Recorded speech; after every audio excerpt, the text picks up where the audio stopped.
എന്തിനാ കൊടുക്കാൻ പോകുന്നത്? സ്ത്രീ കുട്ടി എന്തിനാ ആവശ്യപ്പെടുന്നത്? ആദ്യമായിട്ട് ഇത് തീരുമാനം എടുക്കേണ്ടത്, ഇതിന് മാറ്റം വരണമെങ്കിൽ പെൺകുട്ടികളാണ് തീരുമാനം എടുക്കേണ്ടത്. ഞാൻ സ്ത്രീധനം കൊടുത്തിട്ട് അങ്ങനെ ചോദിക്കുന്നതന്നെ ഞാൻ കല്യാണം കഴിക്കില്ല എന്ന് തീരുമാനം. സ്ത്രീധനം ചോദിക്കാൻ അങ്ങനെ മോഹം ഉണ്ടെങ്കിൽ പോലും കല്യാണം കഴിക്കരുത്. വേറൊരാൾ തരുന്നത് വാങ്ങിച്ചിട്ട് ഞാൻ പോകണം എന്നുള്ളതോ അല്ലെങ്കിൽ ഇതിന്റെ പേരിലാണ് ഇവിടെ നടക്കുന്ന കുറേ ഇഷ്യൂസ് നടക്കുന്നത്. ഇപ്പം എല്ലാ ഫാമിലീസിലും നോക്കിക്കഴിഞ്ഞാൽ ഇത് കൊടുത്തതിന്റെ പേരിൽ ₹1 കുറഞ്ഞു പോയതിന്റെ പേരിൽ ₹1 അവിടെ കൂട്ടി തന്നില്ലേ എന്ന് പറഞ്ഞതിന്റെ പേരിൽ അങ്ങനെ നമ്മൾ അറിയാത്തതും അറിയുന്നതുമായിട്ടുള്ള ഒരുപാട് ഇഷ്യൂസ് ഇതിൻ്റെ പേരിൽ നടക്കുന്നുണ്ട്. അപ്പം നിങ്ങൾ ഡിസൈഡ് ചെയ്യുക, ഓരോ ഇൻഡിവിജ്വൽ ഡിസൈഡ് ചെയ്യുക, നമുക്കിത് വേണ്ട അല്ലെങ്കിൽ നമ്മൾ ഇതുകൊണ്ടല്ല നമ്മൾ ലൈഫ് മുന്നോട്ട് പോകേണ്ടത് എന്ന് ഡിസൈഡ് ചെയ്യുക. അവൻ ആണത്തോളവനാണെങ്കിൽ ചോദിക്കില്ല, പുരുഷൻ എന്ന് പറഞ്ഞാൽ ആണാണെങ്കിൽ ഒരിക്കലും സ്ത്രീധനം ചോദിക്കില്ല. ഞാൻ ഒരിക്കലും ഇലക്ഷൻ നിൽക്കുകയില്ല, ഞാൻ ജയിക്കുക എന്നല്ല, നിൽക്കുന്ന പ്രശ്നം എനിക്കൊരു അറപ്പാ രാഷ്ട്രീയത്തോട്, പ്രത്യേകിച്ച് ഇപ്പം എനിക്ക് അറപ്പൊന്നുമില്ല, എനിക്ക് വെറുപ്പുണ്ട്, എനിക്ക് വെറുപ്പുണ്ട്, ഇപ്പോഴത്തെ രാഷ്ട്രീയത്തോട് വെറുപ്പുണ്ട്.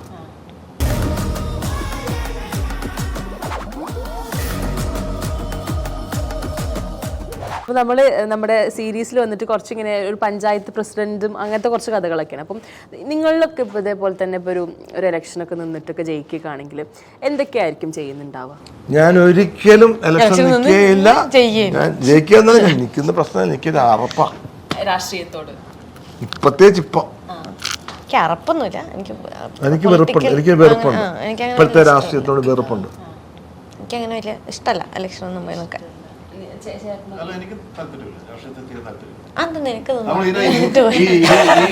ന്യൂസുകളൊക്കെ വായിക്കാനും കേൾക്കാനൊക്കെ ഒക്കെ നമ്മൾ ഇഷ്ടമാണ്. പക്ഷെ അതിനകത്തൊന്നും എൻ്റർ ചെയ്യാനൊന്നും ചില എന്താ വെച്ചാൽ താല്പര്യങ്ങളൊക്കെ തോന്നിയിരുന്നു. പക്ഷെ അത് വേണ്ടാന്ന് വെച്ചു. അത് ഇപ്പോഴത്തെ രാഷ്ട്രീയത്തോട് പറഞ്ഞാൽ തീരെ നമുക്ക് യോജിക്കാൻ പറ്റുന്നില്ല, ഒട്ടും താല്പര്യം. അല്ല, എനിക്ക് വ്യക്തിപരമായ എൻ്റെ രാഷ്ട്രീയം അല്ലാതെ പാർട്ടികളോടുള്ള രാഷ്ട്രീയമില്ല, എനിക്ക് സത്യമായിട്ടില്ല. അല്ല എനിക്ക് ഞാൻ പറഞ്ഞു രാഷ്ട്രീയം ഉണ്ടായിരുന്നു, നല്ല രാഷ്ട്രീയ വിശ്വാസങ്ങളൊക്കെ ഉള്ള ആളായിരുന്നു ഞാൻ. എനിക്കിപ്പോൾ അതൊക്കെ നഷ്ടപ്പെട്ടിട്ട് എനിക്ക് തിരിച്ചറിയാൻ മേലാത്തൊരു രീതിയിലുള്ള മതവും രാഷ്ട്രീയം എല്ലാം കൂടെ കൂടി കുഴഞ്ഞിട്ട് ഒരുപാട് ഞാൻ പറഞ്ഞ വൃത്തികേട് തോന്നുന്നൊരു വേറൊരു കൗതുകം ഉണ്ടായി നമ്മുടെ ലൊക്കേഷനിൽ നിന്ന്. ഇതായിരുന്നു ഞാൻ അതിനകത്ത് ചെണ്ട കൊട്ടാണല്ലോ. ഒന്നാമത് ചെണ്ട തോളിലിടുക എന്ന് പറഞ്ഞാൽ ഭയങ്കര വെയിറ്റാണ്, നല്ല വെയിറ്റ് ഉണ്ട് ഈ ചെണ്ടയ്ക്ക്. ഇപ്പം ഇവർ ജീപ്പിൽ പോകുന്ന സമയത്ത് നമ്മൾ പുറകിൽ ഇതായിട്ട് ഇങ്ങനെ നടക്കണം, ഇത് റിട്ടേക്ക് വരുമ്പോൾ പിന്നെയും തിരിച്ച് നടക്കണം, നല്ല വെയിറ്റിൽ ഇത് നിന്ന്. എനിക്കാണെങ്കിൽ താളബോധത്തിൻ്റെ ഒരു അംശം പോലും ഇല്ല അത് കൊട്ടാൻ, എനിക്കറിയാത്ത ഒരാളാണ് ഞാൻ. പക്ഷേ ഞാനാണ് ലീഡ് ചെയ്ത് കൊട്ടണത്. അപ്പോൾ ഞാൻ കൊട്ടി അവിടുന്ന് സെറ്റായി. അവരുടെ സംഘം ബാക്കി എല്ലാവരും എനിക്ക് തോന്നുന്നു പ്രൊഫഷണലി കൊട്ടുന്ന ആളുകൾ, അവിടെയുള്ള ആളുകളാണ്, പ്രൊഫഷണലി കൊട്ടുന്ന ആളുകളാണ്. ഞാൻ മാത്രമേ അവരോട് ജോയിൻ ചെയ്തിട്ടുള്ളൂ. എന്നിട്ട് അവരെന്നെ പഠിപ്പിച്ചൊക്കെ തരുന്നുണ്ട്. ഷൂട്ട് കഴിഞ്ഞതിന് ശേഷം അവരോട് 2 പരിപാടി ചെയ്ത് ഞാൻ. അല്ല, ഞാൻ പഠിച്ചത് കഴിഞ്ഞപ്പോഴേക്കും ഒരു പരിപാടി ഞാൻ പോയി. അല്ല ഉണ്ട്, അല്ല പക്ഷെ എനിക്ക് ഇത് നോർമൽ ചെണ്ടോട്ടല്ലല്ലോ, ശിങ്കാരിമേളം വേറൊരു മീറ്ററാ, ഒരു ബീറ്റ് അധികം കിടപ്പുണ്ട് ഇതിന്. ഇതെനിക്ക് പരിപാടി അറിയില്ല. അല്ല, ഞാൻ പറയുകയും ചെയ്തു, ഇതിന് അവരൊക്കെ ഇപ്പൊ കോണ്ടാക്ട് ചെയ്യും, ഭയങ്കര സ്നേഹത്തിലെല്ലാരും പരിപാടിക്ക്. അല്ല, എനിക്ക് ഭയങ്കര ഇഷ്ടമായി ഈ പരിപാടി. നമ്മുടെ എൻ്റെ കൂടെ ഭയങ്കര മൂടാവും, ഓണാവും. ഇപ്പൊ നമ്മളിപ്പം എവിടെ എടുക്കുകയാണെങ്കിൽ ഇപ്പൊ ചായക്കടയാണെങ്കിലും എവിടത്തെ ആണെങ്കിലും ഒരു റീസെന്റ് ടോപ്പിക് എന്ന് പറയുന്നത് ഇപ്പൊ ഈ സ്ത്രീധനത്തിന്റെ ഒക്കെ പേരിലൊക്കെ ഉള്ള ഒരു പ്രശ്നങ്ങളും കാര്യങ്ങളൊക്കെയാണ്. നമ്മൾ വിചാരിക്കും, അതായത് ഇപ്പം വിദ്യാഭ്യാസ കുറവ് കൊണ്ടൊക്കെ ആയിരിക്കും ഒരു പക്ഷേ പെൺകുട്ടികൾക്ക് പല പ്രശ്നങ്ങളും ഉണ്ടാവണതോ അല്ലെങ്കിൽ അവര് സ്വയം ഇങ്ങനെ ആത്മഹത്യ ചെയ്യുന്നതോ, അതൊക്കെ ഭയങ്കര വിഷമമുള്ള കാര്യമാണ്. പക്ഷെ നല്ല ഉന്നത വിദ്യാഭ്യാസമുള്ള കുട്ടികൾ വരെ ഇതിന്റെ പേരിൽ പല പ്രശ്നങ്ങളും അനുഭവിക്കുന്ന ഒരു സാഹചര്യം ഇപ്പോൾ ഉള്ളത്. അപ്പം ഈ ഒരു ടോപ്പിക്കിനെ പറ്റിയിട്ടുള്ളൊരു ടേക്ക് എന്താണ്? ഇപ്പം കുട്ടേട്ടനാണെങ്കിലും നിഖിലയ്ക്കാണെങ്കിലും എല്ലാവർക്കും വളരെ അല്ലാതെ ഈ സ്ത്രീധനം കൊടുക്കുന്ന പെൺകുട്ടിയുടെ വീട്ടുകാരല്ലേ കൊടുക്കുന്നത്? എന്തിനാ കൊടുക്കാൻ പോകുന്നത്? കുട്ടി എന്തിനാ ആവശ്യപ്പെടുന്നത്? ആദ്യമായിട്ട് ഇത് തീരുമാനം എടുക്കേണ്ടത്, ഇതിന് മാറ്റം വരണമെങ്കിൽ പെൺകുട്ടികളാണ് തീരുമാനം എടുക്കേണ്ടത്. ഞാൻ സ്ത്രീധനം കൊടുത്തിട്ട് അങ്ങനെ ചോദിക്കുന്നതന്നെ ഞാൻ കല്യാണം കഴിക്കില്ല എന്ന് തീരുമാനം. സ്ത്രീധനം ചോദിക്കാൻ അങ്ങനെ മോഹം ഉണ്ടെങ്കിൽ പോലും കല്യാണം കഴിക്കരുത്. അതാണ് എൻ്റെ വിശ്വാസം. ഇപ്പം ഞാൻ കഴിഞ്ഞ ദിവസം പറഞ്ഞത്, എൻ്റെ അച്ഛൻ സ്ത്രീധനം വാങ്ങിച്ചിട്ടില്ല. അച്ഛൻ വന്ന് കല്യാണം കഴിച്ച് 3-ാം ദിവസം അരി വാങ്ങിക്കാൻ നിവൃത്തിയില്ലഞ്ഞിട്ട് ആ താലിമാല വിറ്റിട്ട് അരി വാങ്ങിച്ചത്. അതാണ് അച്ഛൻ്റെ കഥ. ഞാൻ സ്ത്രീധനം വാങ്ങിച്ചിട്ടില്ല. എൻ്റെ പെങ്ങന്മാരെ ആർക്കും സ്ത്രീധനം ചോദിച്ചിട്ടില്ല, കൊടുത്തിരിക്കുന്നത് ആരും ചോദിച്ചിട്ടുമില്ല. അതുകൊണ്ട് വീട്ടിലൊരു ഇഷ്യൂ ഉണ്ടായിട്ടുമില്ല ഇന്നുവരെ. എൻ്റെ മക്കൾ 2 പേര് അതുപോലെ തന്നെയാണ്. ഞാൻ ചോദിച്ചിട്ടുമില്ല, അതുകൊണ്ടൊരു പ്രശ്നവുമില്ല. സന്തോഷമായിട്ട് ആ കുടുംബങ്ങളൊക്കെ ഞങ്ങൾ വളരെ വളരെ വളരെ ലോഹ്യത്തിലാണ്, വർഷങ്ങളായിട്ടുള്ള പരിചയം പോലെയാണ്. അപ്പോൾ അവരുടെ വീട്ടിലെ പ്രശ്നം വന്നാലും എൻ്റെ വീട്ടിൽ വന്നാലും അതുപോലെ സ്നേഹം. എന്തുകൊണ്ടാണ് ഇങ്ങനെയുള്ള ബാരിയേഴ്സ് ഞങ്ങൾക്കിടയ്ക്കില്ല, ഒരു കണക്കുകളോ കാര്യങ്ങളോ ഒന്നുമില്ല. അപ്പം അങ്ങനെ അതാണ് ജീവിതത്തിൽ ഏറ്റവും സുഖമാകുന്ന കാര്യം. ഇത് സമൂഹത്തിലുണ്ട്. മാറണമെങ്കിൽ അതിൻ്റെ പ്രധാന ഒരു വൃത്തികെട്ട ഏർപ്പാടാണ്. ആണത്വമുള്ള ഒരു ആള് പോലും ചോദിക്കില്ല. ഒരു ആണത്വമുള്ള ഒരാണ് ആണെന്ന് പറഞ്ഞാൽ നല്ല ആണത്വം സംഭവം ഉണ്ടെങ്കിൽ അവൻ ചോദിക്കില്ല. അതാണ് ആണുങ്ങളെ സംബന്ധിച്ച്. പെണ്ണെന്ന് പറഞ്ഞ പെണ്ണിന് ഒരിക്കലും അവൾ സ്ത്രീധനപ്പണമായിട്ട് അവിടെ ചെല്ലുമ്പോൾ ഒന്നുമില്ലാതെ വെറും കൈയോടെ ചെന്നാൽ എന്ത് വിചാരിക്കും? ഇതാണ് പെണ്ണിൻ്റെ വിചാരം. ഒട്ടും വിചാരിക്കണ്ട. നമുക്കും അവളൊരു വ്യക്തിയാണ്, ആ ഒരു ബോധം വേണം. ഇതൊരു കച്ചവടമല്ലല്ലോ. ഒരു പൈസ കുറഞ്ഞെന്ന് വിചാരിച്ച അവന്റെ പ്രശ്നങ്ങളും കാര്യങ്ങളും തന്നില്ലെങ്കിൽ കുഴപ്പങ്ങൾ അങ്ങനെ എന്തിനാ കല്യാണം കഴിക്കുന്നത്? പെണ്ണുങ്ങൾ വിചാരിക്കണം, അത് കറക്റ്റാണ്. സ്ത്രീകൾ വിചാരിക്കണം സ്ത്രീധനമാച്ചുള്ള അഹന്ത. അല്ല, അങ്ങനെ ആഗ്രഹിച്ചാൽ പോലും, ഒരു ആഗ്രഹമുള്ള ഒരാളാണെന്ന് പറഞ്ഞാൽ പോലും ഒരിക്കലും വിവാഹം കഴിക്കരുത്. അല്ലാതെ അവർക്ക് ഒന്നാമത് ഇന്നത്തെ കാലത്ത് ഇഷ്ടംപോലെ ജോലി കിട്ടും. എന്തെല്ലാം ജോലി. നമ്മൾ ജോലിയിൽ ഒരു വലിപ്പച്ചെറുപ്പം വിചാരിക്കാതിരുന്നാൽ മതി, സുഖമായിട്ട് ജീവിക്കാൻ പറ്റും. ഇനി ആധികാരികമായി നിഖിലയുടെ കാഴ്ചപ്പാടാണ് അറിയേണ്ടത്. അല്ല, ഇതൊക്കെ തന്നെയാണ് എനിക്ക് പറയാനുള്ളത്. അല്ല, ഇന്നലെ ഞാനത് നമ്മൾ വേറെ ഇൻ്റർവ്യൂവിൽ ചോദിച്ചപ്പോൾ നമ്മൾ ഓരോ ഇൻഡിവിജ്വലായിട്ട് നമ്മളാണ് തീരുമാനിക്കേണ്ടത് നിങ്ങളുടെ ലൈഫിൽ നിങ്ങൾക്ക് എന്താ വേണ്ടതെന്നുള്ളത്. നിങ്ങൾക്കൊരു പാർട്ട്ണറെയാണ് വേണ്ടതെന്നുണ്ടെങ്കിൽ നിങ്ങൾ കല്യാണം കഴിക്കുക. അല്ലെങ്കിൽ നിങ്ങൾക്കത് വേണ്ട, നിങ്ങളുടെ ലൈഫ് നിങ്ങൾക്ക് നന്നായി ജീവിക്കാൻ പറ്റുന്നുണ്ടെങ്കിൽ നിങ്ങൾ അങ്ങനെ നിങ്ങൾക്ക് ജീവിക്കാനുള്ള ഓപ്ഷൻ ഇപ്പോഴത്തെ ഒരു സൊസൈറ്റിയിൽ നമുക്ക് അങ്ങനെ കുറേ മാറ്റങ്ങളുണ്ട്. അപ്പം അങ്ങനെ ഒരു സമയത്ത് നിങ്ങൾക്ക് ഒരാളെ കല്യാണം കഴിക്കണം എന്നുണ്ടെങ്കിൽ സ്ത്രീധനം കൊടുത്താലേ പറ്റുള്ളൂ, അല്ലെങ്കിൽ എനിക്ക് ഇത്ര സ്വർണം കിട്ടിയാലേ ഞാൻ ഈ വീട്ടിൽ നിന്ന് പോവുള്ളൂ എന്നൊക്കെ പറയുന്നത് നിങ്ങളുടെ ലൈഫ് എന്ന് പറയുന്നത് നിങ്ങളുടെ ഉത്തരവാദിത്തമാണ്. നിങ്ങളുടെ അച്ഛൻ്റെയോ നിങ്ങളുടെ അമ്മയുടെയോ നിങ്ങൾ ആരുടെയും ഉത്തരവാദിത്തമല്ല. അപ്പോൾ നിങ്ങൾക്കൊരു പവർ വേണം, അല്ലെങ്കിൽ നിങ്ങളുടെ കാര്യങ്ങൾ ചെയ്യാമെന്ന് പറയുന്നത് നിങ്ങൾ ചെയ്യുക. അല്ലാതെ വേറൊരാൾ തരുന്നത് വാങ്ങിച്ചിട്ട് ഞാൻ പോകണം എന്നുള്ളതോ, അല്ലെങ്കിൽ ഇതിൻ്റെ പേരിലാണ് ഇവിടെ നടക്കുന്ന കുറേ ഇഷ്യൂസ് നടക്കുന്നത്. ഇപ്പം എല്ലാ ഫാമിലീസിലും നോക്കിക്കഴിഞ്ഞാൽ ഇത് കൊടുത്തതിൻ്റെ പേരിൽ, ₹1 കുറഞ്ഞു പോയതിൻ്റെ പേരിൽ, ₹1 അവിടെ കൂട്ടി തന്നില്ലേ എന്ന് പറഞ്ഞതിൻ്റെ പേരിൽ അങ്ങനെ നമ്മൾ അറിയാത്തതും അറിയുന്നതുമായിട്ടുള്ള ഒരുപാട് ഇഷ്യൂസ് ഇതിൻ്റെ പേരിൽ നടക്കുന്നുണ്ട്. അപ്പം നിങ്ങൾ ഡിസൈഡ് ചെയ്യുക, ഓരോ ഇൻഡിവിജ്വൽ ഡിസൈഡ് ചെയ്യുക, നമുക്കിത് വേണ്ട, അല്ലെങ്കിൽ നമ്മൾ ഇതുകൊണ്ടല്ല നമ്മളുടെ ലൈഫ് മുന്നോട്ട് പോകേണ്ടത് എന്ന് ഡിസൈഡ് ചെയ്യുക. ഇങ്ങനെ ചോദിക്കുന്ന ഒരാളെ കല്യാണം കഴിക്കാതിരിക്കുക, അതിനുള്ള ഓപ്ഷൻ ഉണ്ടല്ലോ. നിങ്ങൾക്ക് കഴിക്കാതിരിക്കാനുള്ള ഓപ്ഷൻ ഉണ്ട്. നിങ്ങൾ കഴിച്ചു കഴിഞ്ഞിട്ട് പിന്നെ എന്തിനാണ് ഇതിൻ്റെ പേരിൽ നിങ്ങൾ സഫർ ചെയ്യുന്നത്? അപ്പം അങ്ങനെ ഒരു ഓപ്ഷൻ ഉണ്ടെന്നുണ്ടെങ്കിൽ എനിക്ക് വേണ്ട, എനിക്ക് സ്ത്രീധനം ചോദിക്കുന്ന ഒരാൾ എനിക്ക് കല്യാണം കഴിക്കാൻ ബുദ്ധിമുട്ടാണ്, ആ ഫാമിലിക്ക് പോയി കഴിഞ്ഞാൽ എനിക്ക് ബുദ്ധിമുട്ടാണെന്ന് നിങ്ങൾ ഡിസൈഡ് ചെയ്യുക. എന്നിട്ട് നിങ്ങൾ അതിനനുസരിച്ച് ഇപ്പം ഇയാൾ കഴിച്ചില്ലെങ്കിൽ വേറൊരാൾ കഴിക്കാൻ നിങ്ങളുടെ കല്യാണം നടക്കാതെ പോകുമെന്നുള്ളൊരു സാധനമൊന്നും ഇല്ല. അതിപ്പോൾ അത് ഓരോ ഇപ്പോൾ കല്യാണമാണെന്നുണ്ടെങ്കിൽ ഓരോരുത്തരുടെ ലൈഫിൽ അത് നടക്കേണ്ട ഒരു സമയം ഉണ്ടാവും. അവർ പ്രിപ്പയർ ആയി വരേണ്ട ഒരു സമയം ഉണ്ടാവും. ആ സമയത്ത് നടക്കുക എന്നുള്ളതേ ഉള്ളൂ. അപ്പം അതിന് സ്ത്രീധനം എന്ന് പറയുന്നത് നിങ്ങളുടെ ലൈഫിൽ ഒരിക്കലും ഒരു ബാരിയർ അല്ല. അത് നമ്മൾ പറയുമ്പോൾ എഡ്യൂക്കേഷൻ ഉണ്ട് എന്ന് പറഞ്ഞു കഴിഞ്ഞാലും നമ്മുടെ ഒരു സോഷ്യൽ കൺസ്ട്രക്ഷൻ്റെ ഭാഗമായിട്ട് നമ്മൾ വിചാരിക്കും ഇത് നാട്ടു നടപ്പാണല്ലോ, ഇത് നമുക്ക് കിട്ടിയില്ലെങ്കിൽ നമ്മൾ കൊടുത്തില്ലെങ്കിൽ എന്ത് പറ്റുന്നു, അങ്ങനെ ഒരു സിസ്റ്റം ഈ പറയുന്ന കാര്യങ്ങളൊക്കെ നമ്മൾ ഇല്ല. അതാ പറയുന്നത്, നമ്മൾ ഇതൊക്കെ നമ്മൾ ഉണ്ടാക്കിയ കാര്യങ്ങളാണ്. ഉണ്ട് അതിന്റെ നമ്മള് ഇത് ചെയ്യുന്നതാണേ, അച്ഛന്മാര് ചെയ്യുന്നതാണ് അത്. എന്റെ മോൾ അവിടെ ചെല്ലുമ്പോ നമുക്ക് കുഴപ്പമൊന്നും വരരുത്. അപ്പൊ ഇത്ര ഉണ്ടെങ്കിൽ അവർക്ക് അത്ര ഉണ്ടെങ്കിൽ മാർക്ക് വല്ലതും ഉണ്ടെങ്കിൽ അച്ഛൻ അവളുടെ പേരിൽ ബാങ്കിൽ ഇടണം, അല്ല അവളുടെ പേര് രജിസ്റ്റർ ചെയ്ത് വെക്കണം. അങ്ങോട്ട് കൊടുക്കരുത് സ്വത്തുക്കൾ ഉണ്ടെങ്കിൽ.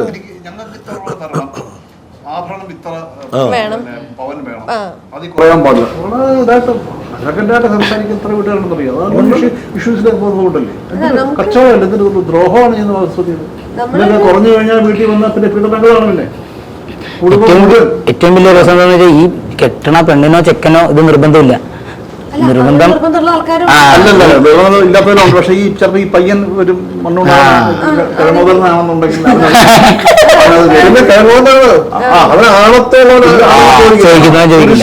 ആണാണെങ്കിൽ ഒരിക്കലും സ്വീകരണം ചോദിക്കില്ല, ചോദിക്കാൻ പാടില്ല. അതെല്ലാം രണ്ട് കേട്ടതാ. അവൻ കൂടെ വയ്ക്കുന്നവരുണ്ട് കുറെ ഉണ്ട് അങ്ങനെ വീട്ടുകാരുടെ. അല്ല, അതിന്റെ ആവശ്യമില്ല. ഞാൻ ഇപ്പം പറഞ്ഞ നമ്മുടെ ഇവിടെ ഉണ്ടായിട്ടുള്ള എല്ലാ സാധനങ്ങളും മാൻമെയ്ഡാണ്. നിങ്ങൾ മനുഷ്യർക്ക് വേണ്ടിയിട്ട് നമ്മളെ സൗകര്യത്തിന് നമ്മൾ ഉണ്ടാക്കിയിട്ടുള്ള കാര്യങ്ങളെല്ലാം നമുക്ക് സൗകര്യത്തിനനുസരിച്ച് ഇത് മാറ്റാനും പറ്റുന്ന കാര്യമാണ്. പണ്ട് കാലത്ത് വന്നു എന്ന് പറഞ്ഞാല് ഈ പറഞ്ഞല്ലേ, സ്ത്രീകളൊക്കെ വീട്ടുജോലി അല്ല വീട്ടില് കാര്യങ്ങളും മാത്രം നോക്കി ബാക്കിയുള്ള കാര്യങ്ങൾ അന്വേഷിക്കുന്ന പുരുഷനായിരുന്നു. അവൻ പണം ഉണ്ടാക്കണം, അത് സമ്പാദിക്കാൻ വേണ്ടി ജോലിയോ എന്തെങ്കിലും കാര്യങ്ങളൊക്കെ ചെയ്തിട്ടായിരിക്കും അപ്പം ഇവള് വീട് നോക്കാൻ മാത്രം ഒരു ജീവിയായിട്ട് ഇരിക്കുകയായിരുന്നു. അപ്പം അങ്ങനെ അല്ലല്ലോ, സമൂഹം മാറിയില്ലേ. സ്ത്രീയും ജോലി ചെയ്യണം, പുരുഷനും ജോലി ചെയ്യണം. എന്താണ് കുഴപ്പം? പിന്നെന്താണ് സിസ്റ്റം അങ്ങനെയാണ്. അത് അങ്ങനെയാണ് വേണ്ടത്. നമ്മളാണ് മാറേണ്ടത്. അത് അപ്പൊ ആദ്യം സ്ത്രീധനം ചോദിക്കണം, തനിക്ക് എന്നാ ഉണ്ടെന്ന് ചോദിക്കണം തിരിച്ച്. ഇത് പലരും ചോദിക്കാറുണ്ട്. അതല്ലേ അറിയേണ്ടത്. എന്തുണ്ടായിട്ട് അവൻ ചോദിക്കുന്നത്?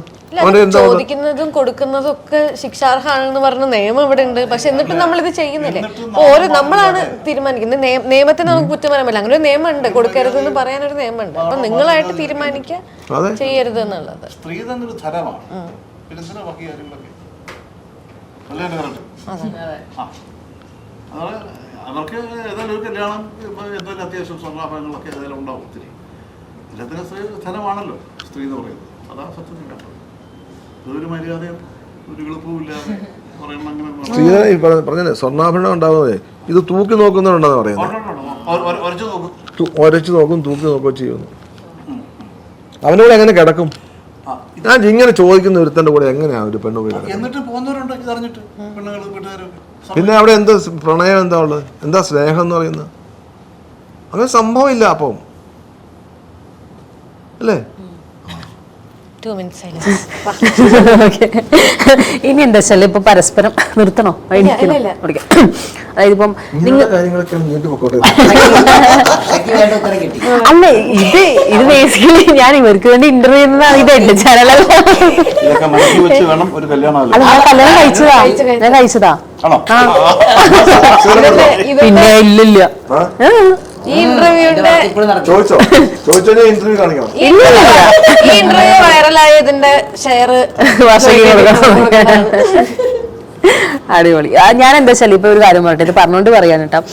ഞാൻ ട്രിവാൻഡ്രത്ത് നിന്ന്, എന്റെ ഹസ്ബൻഡ് അവിടെയാണ് സ്ഥലം. അപ്പം ഞാൻ മലപ്പുറമാണ് സ്ഥലം. അപ്പം ഞങ്ങളുടെ അപ്പൊ കണ്ണൂർക്ക് അധികം ഇങ്ങനത്തെ ചടങ്ങുകളൊന്നും ഇല്ലല്ലോ. ഇവൻ എന്റെ മലപ്പുറത്ത് ഉണ്ടോ? ഉണ്ട്.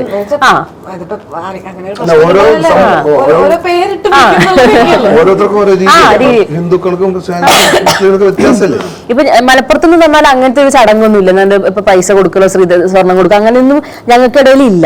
പക്ഷെ ഈ കുറച്ച് താഴത്തോട്ടൊക്കെ വരുമ്പോ ഇങ്ങനെ പല പല ചടങ്ങുണ്ട്. കയറുമ്പോ വളയിട്ട് കൊടുക്കുക, അല്ലെങ്കിൽ ഇങ്ങനെ എന്നൊക്കെ പറഞ്ഞ പല ചടങ്ങുകൾ ഉണ്ടെന്നൊക്കെ പറഞ്ഞിട്ട് എനിക്ക് ആദ്യം ഇങ്ങനെ ഒരു കല്യാണം ഉണ്ട്, എനിക്കിങ്ങനെ ഇഷ്ടമാണെന്നൊക്കെ പറഞ്ഞപ്പം ആദ്യം എതിർപ്പുകൾ ഉണ്ടായിരുന്നു. അതായത് ഇങ്ങനെ താഴത്തുനിന്ന് അങ്ങനെ വേണ്ടെന്നൊക്കെ പറയുന്നു. പക്ഷെ ഞാൻ കല്യാണം കഴിച്ചിട്ടുള്ളത് ഭയങ്കര നല്ല ഒരു ഫാമിലിക്ക് എന്ന് പറഞ്ഞു കഴിഞ്ഞാൽ എനിക്ക് പാർട്ട്ണറാണ് കിട്ടിയിട്ടുള്ളത്. ലൈക്ക് ഇങ്ങനത്തെ ഒരു സംഭവം ഒന്നും അല്ല. അപ്പൊ എനിക്കത് ഭയങ്കര ഓക്കെ, ഹാപ്പി സംഭവമാണത്. ഞങ്ങൾക്ക് ഇടയിൽ ആ ഒരു സംഭവം ഇല്ല. അപ്പൊ നമ്മൾ പലരും പറയും സ്ഥലങ്ങളുടെ ഒക്കെ ആണെന്ന്. പക്ഷെ സ്ഥലങ്ങൾ മാത്രമല്ല, ചില കുടുംബങ്ങളുടെയും ആൾക്കാരുടെയും കൂടി ഒരു സംഭവമാണ് ഈ സ്ത്രീധനം എന്ന് പറയുന്നത്. അങ്ങനെ ഇപ്പം ഇനി നമ്മൾ സ്ത്രീധനൊക്കെ വിട്ടു. ഇനി നമ്മൾ സിനിമയിലോട്ട് ഇല്ല, ഞാൻ ഒറ്റയ്ക്കാവുമ്പോൾ എനിക്ക് കുഴപ്പമില്ല. അതായത് പരസ്പരം നിങ്ങൾക്ക് ഇഷ്ടപ്പെട്ട സിനിമകൾ ഏതൊക്കെയാണ്? ഇപ്പം കുട്ടേട്ടൻ്റെ പറയുകയാണെങ്കിൽ, ഇപ്പം അശോക ചേട്ടൻ്റെ പറയുകയാണെങ്കിൽ, ഇപ്പം നമ്മുടെ അശ്വിൻ്റെ വർക്കുകളെ പറ്റി പറയുകയാണെങ്കിൽ, നിഖിലേൻ്റെ സിനിമകളെ പറ്റി പറയുകയാണെങ്കിൽ, ഭയങ്കരമായിട്ട് ഇങ്ങനെ കണ്ടിട്ട് ഇഷ്ടപ്പെട്ടിട്ടുള്ള അങ്ങനത്തെ എന്തെങ്കിലും സിനിമകളുണ്ടോ നിങ്ങൾക്ക് പരസ്പരം അങ്ങോട്ടും ഇങ്ങോട്ടും ഒക്കെ എടുത്ത് പറയാം? ഇതിപ്പോൾ ഒരു അപ്രിസിയേഷൻ പോലെയുള്ളൊരു രീതി എടുക്കണേ. അത്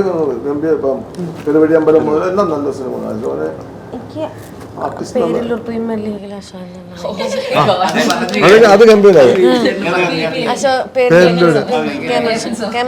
എന്റെ ഫേവറേറ്റ്. നമ്മള് വേറെ സിനിമ നിഖിലയുടെ പറയുകയാണെങ്കിൽ നിങ്ങൾക്ക് ഏറ്റവും ഇഷ്ടപ്പെട്ട ഒരു ക്യാരക്ടർ സിനിമ ഏതായിരിക്കും? നിഖിലൻ, അത് നിഖിലേണ്ടത് ഇവര് പറയണം. ഇവരൊക്കെ എന്റെ സിനിമ കണ്ടിട്ടുണ്ട്.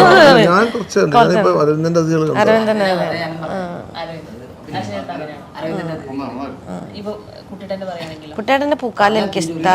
കുട്ടേട്ടന്റെ കടയാടി ചേറാടി കറിയ, അതെ ചേറാടി കറിയ ഇഷ്ടാണ്. എനിക്ക്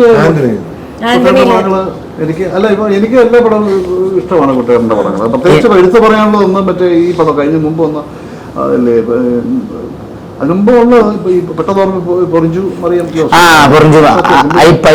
അന്നേ നന്നായിരുന്നു. പക്ഷേ ഞാൻ കേട്ടു. ഭയങ്കര ഫേവറേറ്റ് അത്. പിന്നെ നമ്മൾ ഇപ്പൊ ചെയ്തോണ്ടിരിക്കുന്ന പടം ഉണ്ടല്ലോ, അത് കുറെ കണ്ട് നന്നായിട്ടുണ്ട്. മറ്റേ കിഷ്കിന്ദ കണ്ട ഇത് പടമല്ലാതെ പടത്തിനകത്ത് ആകെ എനിക്ക് ഏറ്റവും കൂടുതൽ വർക്കായ ഒരു ക്യാരക്ടറുള്ള ഒരു പടം എന്ന് പറയും ഈ ഷെർലക് ടോംസ് എന്ന് പറഞ്ഞ പടത്തിനകത്ത് ഒരു ക്യാരക്ടർ ചെയ്തായിരുന്നല്ലോ, ഇതൊന്നും ഒരു ബന്ധമില്ലാതെ ഒരു റൂമില് സമയത്ത് ഒരുപാട് പറഞ്ഞു.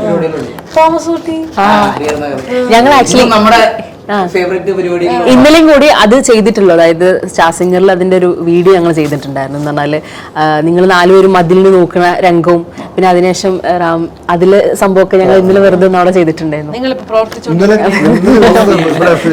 അയ്യപ്പയ്ക്ക് പഴയ പടങ്ങൾ കാണിക്കുന്ന ഒരു സെഗ്മെന്റ് ഉണ്ടല്ലോ, അതിനകത്ത് റാംജി റാവു കാണിക്കുന്നത് ഹൗസ്ഫുൾ ആയിരുന്നു, ഭയങ്കര ചിരിയായിരുന്നു. അത് എപ്പോഴും ചിരിക്കും. അല്ല, നമ്മൾ ചിരിച്ചു പോകും എപ്പോഴും അതിന്റെ സിറ്റുവേഷൻസ്. അത് ഗംഭീരമായിട്ട് ഭയങ്കര മേക്കിംഗ്. അത് ഇതിനകത്ത് പേരിലൊരു വന്നിട്ടുണ്ട്.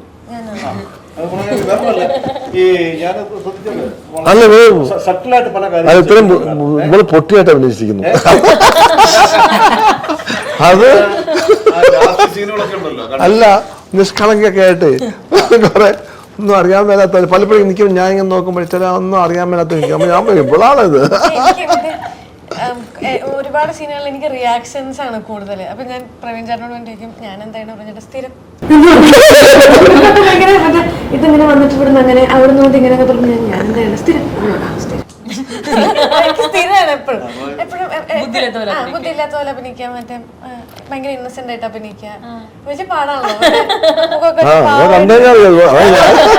അവസാന സീനൊക്കെ ചോദിക്കാൻ വരുന്നതൊക്കെ അതൊക്കെ നമ്മൾ നോർമൽ സട്ടിലായിട്ട് ചെയ്യണം. നീ ഭയങ്കര രസമാണ് ഈ ചെയ്യുന്ന ക്യാരക്ടേഴ്സ് ഒക്കെ. ഇപ്പൊ ജോൻ ജോ ആണെങ്കിലും തന്നെ എല്ലാം നോക്കുമ്പോ തമിഴും ഭീകര പരിപാടിയായിരുന്നു. അല്ലെങ്കിൽ കുട്ടികളുടെ പലപ്പോഴും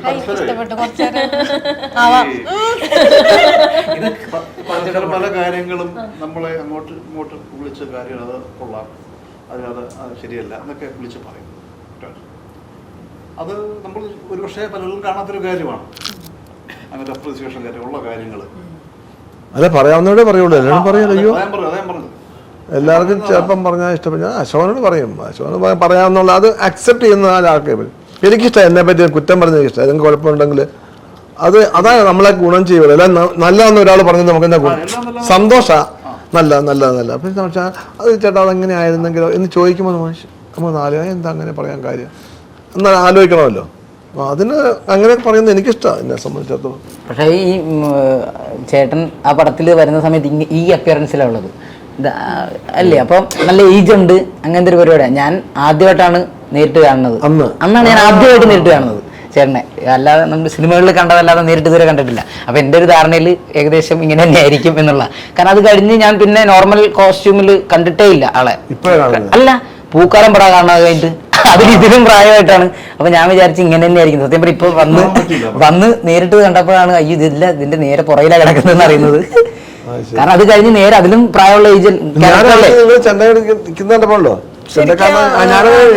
നോക്കുകയും ചെയ്തപ്പോ കണ്ടിട്ടില്ല. ഞാൻ പറഞ്ഞത് ഞാനതിന് ശേഷമാണ്. അപ്പോഴും എനിക്ക് കൊട്ടാനറിയില്ല. അത് കഴിഞ്ഞ ഞാൻ പഠിച്ചത്. അവരുടെ കൂടെ നിൽക്കുന്നവരാണ് അതിലൊരാളാണ്. പിന്നെ പല പ്രോഗ്രാം പോയി. അല്ല, പിന്നെ പ്രോഗ്രാം പിന്നീട് ഞാൻ കാണുന്നത്. അല്ല, നിങ്ങളുടെ പ്രോഗ്രാം പിന്നീട് ഞാൻ കാണുന്നത്. പിന്നെ വേറൊരു പടത്തിൽ ഇഷ്ടമാണ്. അത് നീ കുറെ നാൾ കഴിഞ്ഞിട്ടേ വരുള്ളൂ. ഗുരുവായൂർ അമ്പലം നടയിൽ ഇവർ അടിപൊളിയാണ്. നമ്മളെ ഒരുമിച്ച് വേറൊരു കോമഡി ഉണ്ട്. ഞങ്ങൾ ഒരുമിച്ചിട്ട് പരിപാടി ചെയ്ത് ഇതിന്റെ ഇടയ്ക്ക്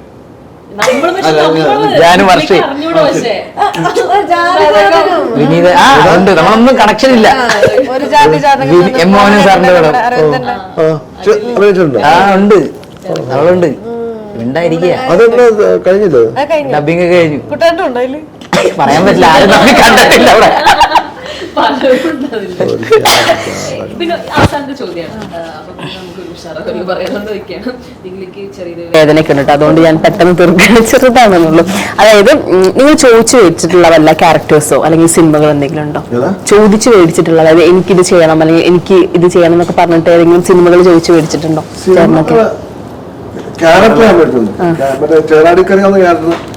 എനിക്കതിനകത്ത് പോലീസ് ഓഫീസറുടെ റോളായിരുന്നു. ഞാൻ രഞ്ജു പോലീസ് ഓഫീസർ കഴിഞ്ഞ പടത്തിൽ എനിക്ക് അപ്പം ഇവിടെ വേറെ റോളില്ല. ഞാൻ പറഞ്ഞാൽ ഞാൻ ഈ പടത്തിൽ വേണ്ട. അപ്പം പറഞ്ഞു ഇവിടെ പിന്നുള്ളത് വയസ്സൻ റോളാണ്. ഞാൻ ചെയ്യാം. ഇപ്പം എന്താണെന്നും പോലും ഇല്ല. വേഷം ചെയ്യും, അമ്മ ഞാൻ ചെയ്യും. അന്നേരമാണ് എന്നോട് ഇതിൻ്റെ ക്യാരക്ടറിനെ പറ്റി പറയുന്നതൊക്കെ. അങ്ങനെയാണ് ചെയ്തത്. അല്ലാതെ സിനിമയ്ക്ക് വേഷം ചോദിച്ചിട്ടില്ല ഇതിൽ. എനിക്ക് ഇതുപോലെ പറഞ്ഞൊരു ഈ ചോദിച്ചെന്ന് പറഞ്ഞാൽ അത് വേണോ ഇത് വേണോ എന്ന് ചോദിച്ചത്. ഓപ്ഷൻ അത് 2 countries ഉണ്ട് സിനിമ.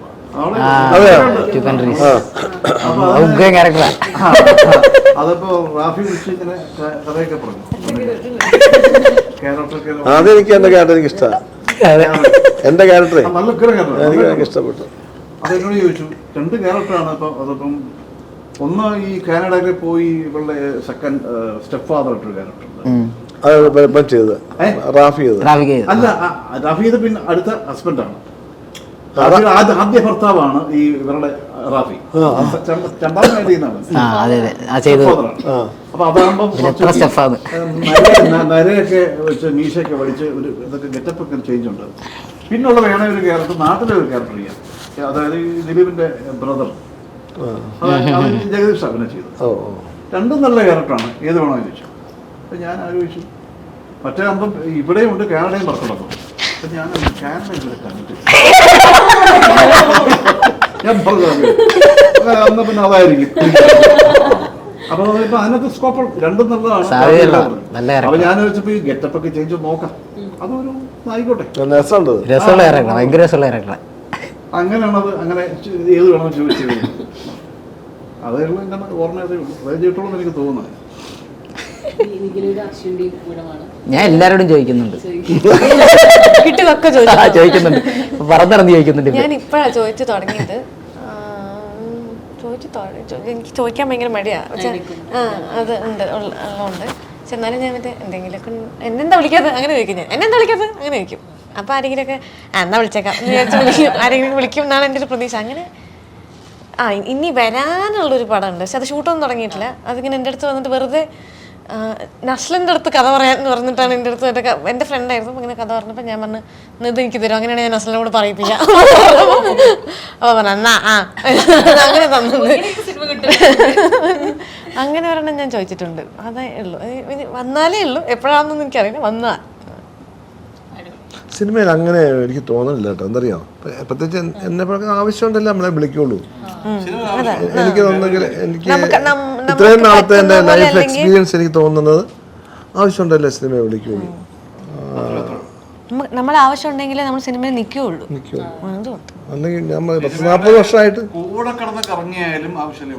അതെ. അപ്പൊ അങ്ങനെയുള്ളപ്പോൾ നമ്മൾ ചോദിക്കാതിരിക്കാനല്ല. അപ്പൊ ഒരു വിഷമിക്കലാവില്ല അവര്. പിന്നെ ഇതിനെ ചോദിക്കും. ചേട്ടനൊരു കാര്യം ചോദിച്ചോട്ടെ. അതായത് പത്മനാഭൻ സാറിന്റെ ഏറ്റവും കൂടുതൽ സിനിമകൾ ചെയ്തിട്ടുള്ള ആളാണ് ചേട്ടൻ. ആ ഒരു ഓർമ്മ എന്തായിരിക്കും പറയാനുണ്ടാവും? പറഞ്ഞിട്ടുള്ള കാര്യമാണ് ഓർമ്മ. തീർച്ചയായും അതെന്നും മനസ്സിലുള്ള ഒരു കാര്യം തന്നെയാണ്. ഞാൻ പറയില്ലേ, എൻ്റെ ഒരു പിൻബലം ഇപ്പോഴും അതൊക്കെ തന്നെയാണ്. ഓർമ്മയില്ല അങ്ങനെയുള്ള സിനിമകൾ വരാൻ പറ്റിയതൊരു ഭാഗ്യമായിട്ട് കരുതുകയാണ്. അങ്ങനെ ചെയ്ത ക്യാരക്ടർ അങ്ങനെ കുറേ ഉള്ളതുകൊണ്ടാണ് ഇന്നും അവിടെ ഇവിടെയൊക്കെ അത്യാവശ്യമൊക്കെ നിലനിന്ന് പോകുന്നതൊക്കെ. അതുകൊണ്ട് തന്നെയാണ് അശോകൻ ആ കാലത്ത് ഭയങ്കര ഭാഗ്യവാനാണ്. മലയാളത്തിലെ ഏറ്റവും വലിയ ഡയറക്ടേഴ്സിൻ്റെ എല്ലാ സിനിമയിലും അഭിനയിച്ചിട്ടുണ്ട്. ഈ Bharathan, Padmanabhan, Aravind sir, KG George, അങ്ങനെ നോക്കി മോഹൻ, ഒരുപാട് പേര് പറയാൻ പറ്റും. ഈ 2 തരത്തിലുള്ള പടങ്ങൾ എന്ന് പറയുന്നതിൽ ഞാൻ 2ലും അഭിനയിച്ചിട്ടുണ്ട്. അന്ന് ഈ ആർട്ടെന്ന് കൊമേഴ്സ് വന്ന ആൾക്കാർ പറയുന്നത് അതെ ഒന്നുമില്ല. അതിൽ 2ലും ഞാനുണ്ട്. അത് വലിയ ഭാഗ്യമാണ്. അങ്ങനെ ഞാനിപ്പോൾ ഇവരുടെ ഒന്നും പറഞ്ഞ ഭരതൻ, പത്മനാഭൻ, KG ജോർജ്, ബാലചന്ദ്രമേനോൻ ഇവരുടെ ഒന്നും ഞാൻ അഭിനയിച്ചിട്ടില്ല. പ്രിയദർശൻ അഭിനയിക്കാത്ത ഒരുപാട് പേരുണ്ട്.